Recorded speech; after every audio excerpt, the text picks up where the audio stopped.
I thought it'd be useful, especially as you've been through the process now of adopting an environmental policy and then auditing your company to see where environmental improvements could be made. So to start with, I thought it'd be interesting to know, did you find the process helpful in looking across your business?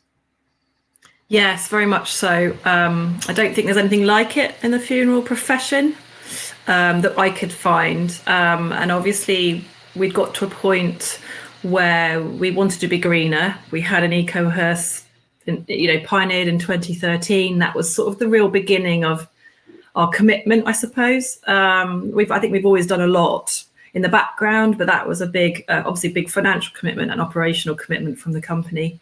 And I think we were just needing to formalise our agenda on the greening of funerals. And we've always really pushed for eco funerals, but obviously it's really important that we offer everything, and anything to what people choose. But that has always been our sort of part of our brand and our values. So yeah, we've been looking for something to formalise the process and our commitment, and to recognise our commitment, I guess. So the whole process from meeting you has really sort of taken us forward formally as a company, from having a policy, a PDF, to actually a full commitment of an audit and an improvement plan. That's good. And with the audit, obviously it's a structured process, as I'm sure it is, with any other schemes. And did you find that useful? And did it sort of take you into parts of the business where perhaps, it's not so obvious, like the eco-hearse, where you clearly were leading the way? This is sort of, I'm just thinking like more the back office and those sort of areas, which perhaps aren't so obvious as areas where you can green the business. Yeah, absolutely. I think it's focused our minds and made us really evaluate what we already do and actually where we need to do better. It's obviously very in depth, and it did take a lot of work for someone like me, but I could do that. So it is a commitment, but I think it's one we just have to all be doing. Whether we like it or not, we have to be doing it. And I think, the areas that were new to us that we sort of focused on through the questions asked were, things about, water usage from, in our toilets. We would never have thought about that, and putting in something to measure the water usage, for example. We were already doing things like shredding our paper, so that everything's always very confidentially destroyed, but we've always reused that in the pillows and the coffins for the deceased. So we've been doing that for years, but hadn't actually really acknowledged, or taking batteries to recycling centres instead of just putting them in the bin. We've always done that. Never really just thrown things away. That's always been our sort of ethos, but I don't think we'd formally addressed it or recognised it until now. And do you think this, taking those steps and looking at how biodiversity in the community, do you think that helps as well with the business when you think how it interacts with the community and your environmental work, letting the community know what you're doing?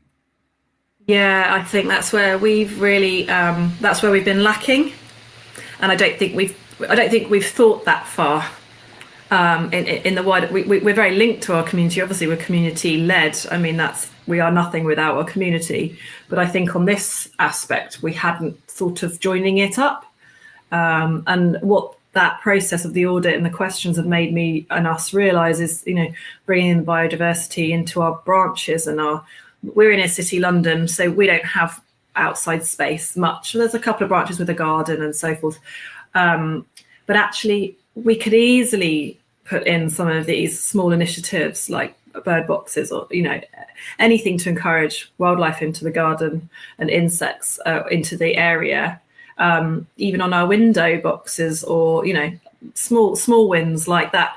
So being able to talk to the community, or maybe even get them to come and help do some stuff with us, and therefore come and see our premises and maybe open up to them and use that as a sort of way of putting us on their agenda and making them think about us as not just this very established independent funeral business that's been going obviously a very long time and is quite well known, but actually we are sort of forward thinking, and we put the work in, and we want to work harder, particularly for the environment.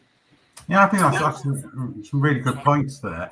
And I think it's important because your families will be coming from your community, won't they? So if they know your ethos and the culture of your organisation, and it reflects their ethos, when they arrive, then they'll be able to ask for choice. And part of the audit is giving families choice, because that's the most important thing. It's not about forcing people down a particular way, forcing them to have particular coffins or particular types of funerals. It's make them aware of the options and then letting them choose. And do you feel that those two would go together, sort of working with your community, and then when they come in, offering that choice? I think absolutely, and I do think the funeral directors working with us, our amazing team, I think that they really do that already. I think what would be better would be to make the spaces physically not greener, but to make more of the areas that we have as a sanctuary for people as well, a very calming.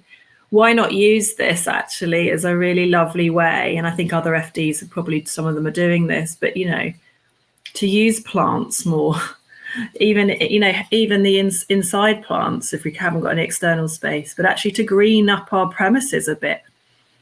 Why not actually? Why not? And actually that sets the agenda, doesn't it? It shows that we are thinking about it, but it's also we all know the facts and the research about greening of spaces is much better for our mental health and our physical health. So we should be doing that in our premises. I think that's a responsibility we can follow up with. It's quite exciting, I think. Yeah, I agree with that entirely. I think it's very exciting. I think as well, when you touch on there, greening the space you've got. It's about that pragmatism, isn't it? Where we can all be doing something. We can, taking those small steps, which together, across the whole community, funeral directors, suppliers, crematory, cemeteries, if we all do our bit, times that by 600,000 deaths approximately a year, it can make a huge difference. You mentioned their teams, your team. How have your team reacted to the audit and what you've been doing? They've been quite interested actually, and interestingly, last week we had a all staff operational meeting, which was one of the first. We haven't done it for a long time. It'll be the first of many. We're going to do it quarterly now, just to improve our internal communication with everybody and each other. And that was one of the things we sort of talked about and announced, and some of the funeral directors would like to see the improvement plan from you. So we've already shared that because they're interested in doing better. We've now received gold, but why shouldn't we get platinum, and what could we be doing to better ourselves? So I think people are at different levels. I think, personally, it's not on some people's agenda, and others it is.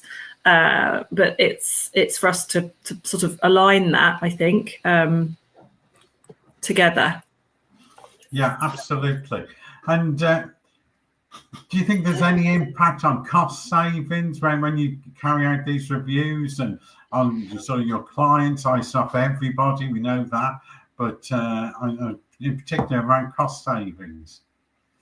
Yeah, I think one of the things from the audit that you recommended was that we could put the cistern for the water in the toilets. Little, I mean, they were £10 for 3, I think, when I bought them, just to stop the water continuously refilling, just so we could actually reduce our water usage. So inevitably that will reduce our money, especially on utilities. We've already sort of got automatic sensors and things like that to stop lights being on continuously. So we do a lot of that, but it's made us think about, our IT equipment being on more than, we've got standby set, I think. But yeah, there's cost savings for sure. Good. And so overall, was the process difficult, challenging?